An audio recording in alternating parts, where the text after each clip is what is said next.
Hey guys, welcome to the channel. My name is Lenny, and in this video, I want to give you some advice about figuring out what kind of equipment you want to rent if you want to get into an equipment rental business. On my channel, I talk a lot about equipment rental businesses because I have several. I do mobility scooters, and I have other businesses that I'm getting into right now. So I want to make a quick video giving you some advice from my experience on what kind of equipment to get into because some are better than others. And before you jump into something, you want to know what you're getting into because sometimes you may start a business and you might get deeper into it and then you realize it's not really worth the hassle. From my experience, I'm going to share with you what type of businesses, what type of equipment you want to be getting into, and this will help you figure out the best equipment rental business to start and get into, and it's going to save you a lot of headache. Make sure you subscribe to the channel. Drop a comment below if you have a question. I'll answer it. Here we go. When you're thinking of what kind of equipment you want to rent for your equipment rental business, generally you want to think about something that rents at a higher price, okay? You don't really want to go for low ticket items. For example, tables and chairs are fairly low ticket items. Now, don't get me wrong. Sometimes if you rent in quantity, you can make up for that.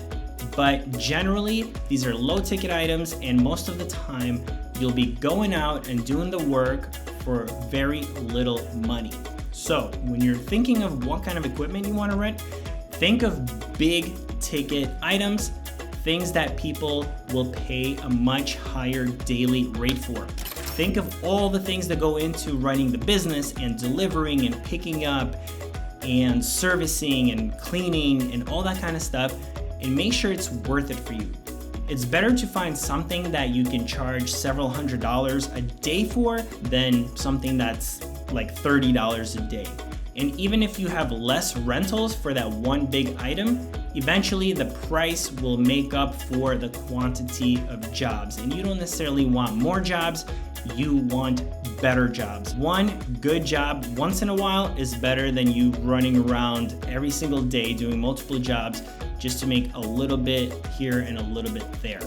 Make sure you think of it this way. Find something that's very unique. Even if it's something that is not rented that much, it's better to just become that one person that focuses on that one item and provides that one item for people.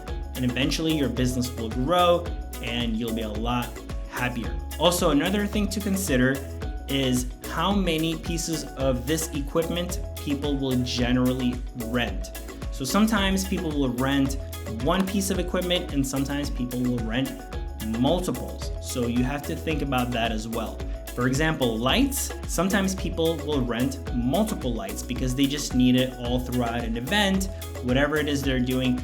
So in your mind, you can make the calculation and think, hey, if I can rent 3, 5, or 10 of these at a time, maybe it's going to be more worth it versus something where you only rent one at a time, like maybe a generator. Generally, people just need one generator for an event versus maybe they may need several different lights for the same event. So you're probably doing the exact same amount of work. You're driving there, you're delivering it, you're picking it up, but you can charge more money for multiple pieces of equipment. So that's something you want to think ahead of time and figure out if this type of equipment gets rented in multiples, because that'll help you make a better decision about getting into this piece of equipment. And the last thing that you want to think about is what is the duration of the rental? So some things people rent for an event, for a day, and some things people rent for multiple days. For example, with my mobility scooter business, people usually rent for multiple days, on average for a week. So that's great because I can charge them for multiple days. I only do one delivery and then I do one pickup, and I'm not doing anything in between, but I'm getting paid for those days. Versus, for example, tables and chairs, usually people rent that for an event. So it'll be same day. You're going and delivering it in the morning and you're probably going to pick it up at night. So there are pros and cons with this. For example, if you're doing only one-day rentals, you can use the same piece of equipment over and over. But if you're doing multi-day rentals, you will need more equipment, but you're making more money because you're charging more for those days and you're probably doing less work overall. this is just some advice for you guys that are thinking of getting into equipment rentals. And if you want to learn more about this kind of stuff, check out some of my other videos, and I'll see you guys next time.